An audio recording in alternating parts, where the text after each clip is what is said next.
Halo, selamat siang semuanya.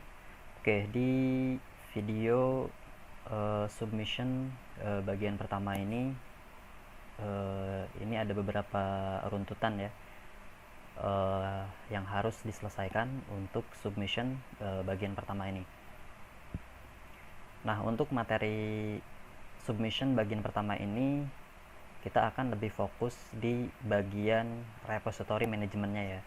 Jadi nanti kita akan menggunakan Git sebagai manajemen project repository-nya. Nah, di sini di submission ini diperlukan sebuah kerjasama tim ya.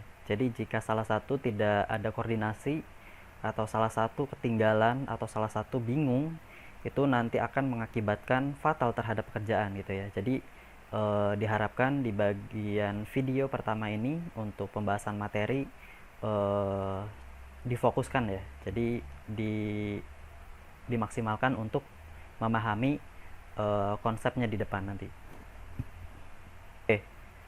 Kita langsung ke pemahaman konsep Git control version project-nya. Nah, di sini kita ada sebuah gambar ya, skema di mana di sini ada repository ya untuk di online dan di komputer kita. Nah, nanti sistem manajemennya kita akan menyimpan project kita di dalam komputer kita dan kemudian akan diupdate atau dideploy di master ya, atau di kalau di website itu adalah hostingnya ya gitu ya. Nah, nanti di sini kita ada dua versi lokal dan versi online-nya. Lokalnya itu ada di komputer kita dan online-nya kita ada disimpan di repository GitHub kita nanti. Nah, di sini kurang lebih nanti skema dari gambaran kerjasama timnya seperti ini. Untuk central repository ini nanti dibuat online di github.com gitu ya. Nanti tim leadernya silahkan dibuatkan repository gitu ya. Nanti sesuai dengan submission ya. Nanti ada submission pembuatan repository-nya juga. Nah, ini untuk anggotanya yang akan mengelola base code-nya gitu ya, untuk menjadikan sebuah produk atau aplikasi gitu ya. Nah, jadi kurang lebih nanti dari repository sentral ini akan di manajemen sama timnya gitu ya. Misalkan di sini ada ketua tim. Nanti ketua tim ini koordinasi untuk membuat file apa gitu ya. Nanti dia yang melakukan push ya, atau update ke dalam repository-nya agar fitur terbaru ditambahkan di sini. Kurang lebih seperti itu. Nah, adapun nanti kalau misalkan salah satu membernya, salah satu timnya mengupdate sesuatu satu fitur ke central repository, nah maka dari tim-tim member yang lainnya juga bisa melihat dan bisa mengupdate ke lokal repository yang ada di komputernya ya. Jadi dengan cara pull gitu ya. Gitu. Sama ya semuanya perilakunya. Jadi kalau misalkan salah satu timnya mengupdate sesuatu, maka yang lainnya juga bisa melihat dan mengupdate ke lokal komputernya. Jadi bisa melihat apa sih fitur terbaru dalam kode tersebut atau aplikasi tersebut. Nah, kurang lebih cara kerja remote repository adalah seperti ini. Nah, di sini kita gambarkan adalah sebuah GitHub ya. Ini GitHub dan ini lokal komputer dari teman kita, dan ini adalah komputer kita ya.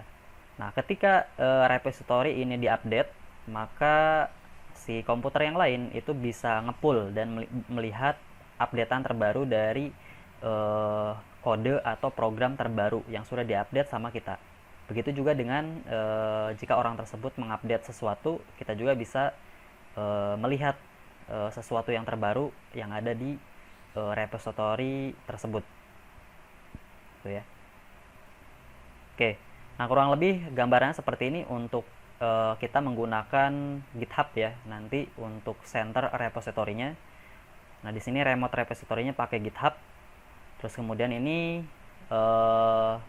tim ya, tim yang bekerjanya. Nanti misalkan ketuanya si Chan.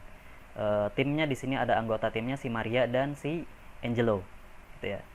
Nah, dari tim ini bisa mengupdate fitur ke repository sehingga teman-temannya yang ingin melihat update fitur dari salah satu tim tersebut yang sudah melakukan push itu bisa melihat updatean terbarunya dan melihat codingnya gitu ya dengan cara pull gitu ya.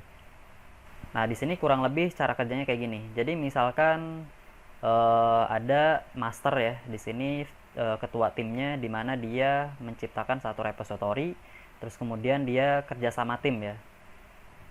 Nah, di sini ada master. Master itu artinya project pertama banget sebelum ditambahkan fitur-fitur terbaru.